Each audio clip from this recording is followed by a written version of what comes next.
बुझली इहे बात का थोड़ा सा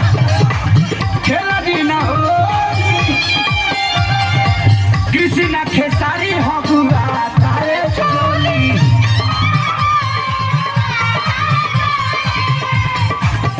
अभी हो कहे लगल का अभी तक ले तक घर द्वार के लोग कहता ला इहो कहे लगल एकर के बाबे ना सिखावे बाबे ना कि बर्बाद कर तू बधवा के पेट में रह तू ओ तरह के सिखाले भी मलती आ का व्यवस्था करे तनी तो जा तीन लगे का मैं फोन ना अभी नहीं के बुझा घर में व्यवस्था काल तोरा भाई के बोलवा के तोरा नहीं घर भेजे ए ना कि हम अपने से चल तू अपना पेट में रह चल जाइबे जाइबे ते अपने से हमरा बुझाता ते खेलल खाइले समझलल नहीं तो बियाह ना कजरा ए ना कि हम जगह की बता के 2 महीना में छोड़ के चल गइल जाइबे छोड़ के 2 महीना में नहीं ना सब कहता संग नाच में ना चला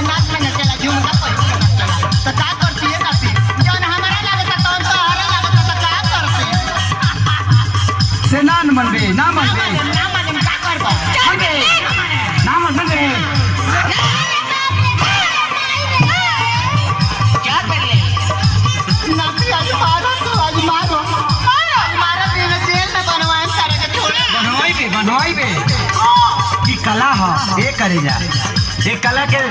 भगवान विष्णु कइले रहले